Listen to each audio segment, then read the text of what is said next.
اشرف کے کہنے پر، اس کے بہت زیادہ اصرار کرنے پر میں نے یہ پروگرام آپ کو دیا تھا، صرف یہ سوچ کر کہ جو شخص ہمارے پاس جیل میں آیا، ملا، میرے دکھ اور مصیبت میں کام آیا، چلیے اتنی بات تو اس آدمی کی رکھ لی جائے۔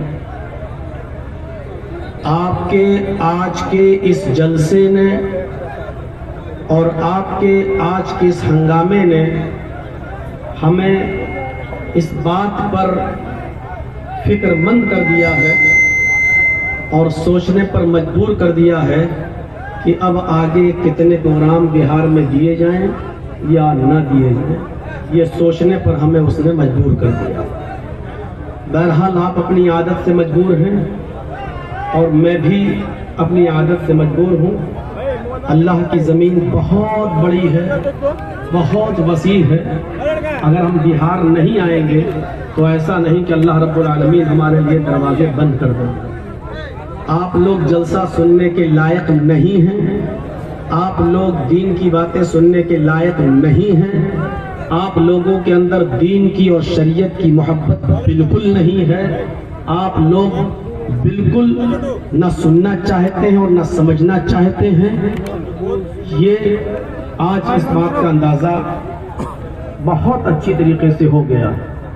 میں بہت ہی خلوص کے ساتھ، اور اسلام میں ہاتھ جوڑنا جائز ہوتا تو ہاتھ جوڑ کر بھی آج سے میں اشرف کے سامنے بھی اور آپ لوگوں سے بھی التجا کرتا ہوں کہ اللہ کے واسطے بہار کے لیے ہمارے پاس پروگرام رہنے بتائیے۔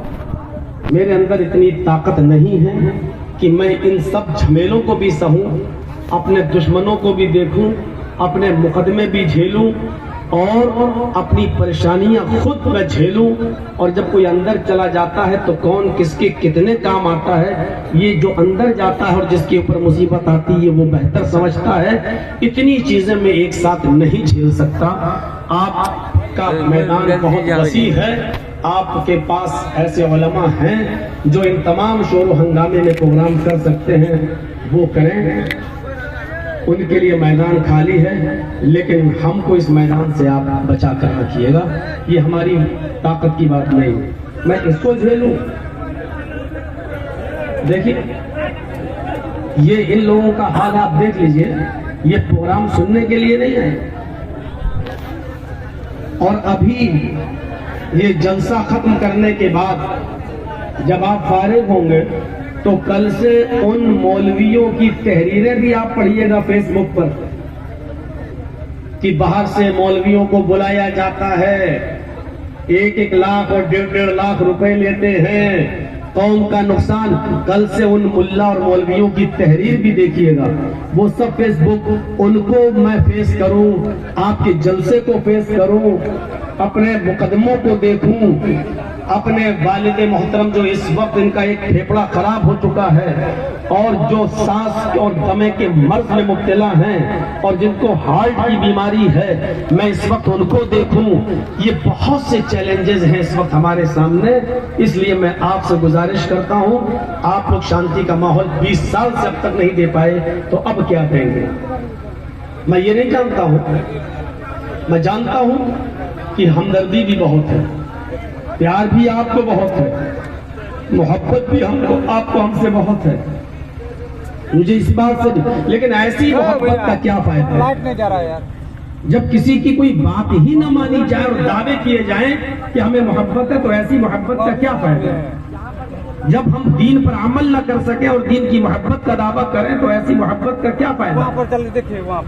آپ کے اسٹیج پر ابھی ایک لڑکا بیٹھا ہوا ہے، اب اس کو لڑکا کہوں کہ آدمی کہوں، وہ تصویر کہاں ہے؟ اٹھو دیکھیے، یہ اب اس کو آپ کیا سمجھیں گے؟ اس کی محبت دیکھیے۔ جب میں جیل کے اندر گیا تو اس شخص نے 3 روزے رکھے ہمارے لیے، دعا مانگی ہمارے لیے، دعائیں آپ نے بھی کی ہیں، اور ابھی ہمیں جہاں میں ٹھہرا ہوا تھا، رکا ہوا تھا اپنے دوست کے یہاں سامنے، وہاں مجھے بتایا گیا کہ مولانا اتنی دعائیں ہوئی ہیں آپ کے لیے کہ کوئی جلسہ خالی نہیں گیا، کوئی مسجد خالی نہیں گئی، ہر جمعے میں آپ کے لیے دعا ہوتی تھی، ہر خطبے میں آپ کے لیے دعا ہوتی تھی. یہ آپ کی محبت ہے. ہمارے لیے خانہ کعبہ میں جو لوگ عمرہ کرنے گئے ان لوگوں نے دعائیں کی، ویڈیو بنا بنا کے باقاعدہ ہمارے پاس بعد میں بھیجی کہ آپ تو اندر تھے، ہم کس کو بتاتے. ہمارے پاس باقاعدہ ویڈیو خانہ کعبہ کے سامنے کھڑے ہو کر دعائیں مانگ رہا ہے ہمارے لیے.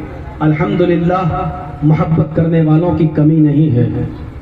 یہ الگ بات ہے کہ کچھ حسد رکھنے والے مولوی جن کا کام صرف حسد ہی ہے، جن کا کام صرف یہ ہے کہ ہمیں ایک مہینہ مسجد میں نماز پڑھانے کا 5,000 اور 6,000 ملتا ہے، اور یہ آدمی بیچارہ ایک جلسے میں اتنا لے کے چلا جاتا ہے، تو وہ بیچارے اپنے دل کی بھڑاس کہیں تو نکالیں گے، کہیں تو نکالیں گے.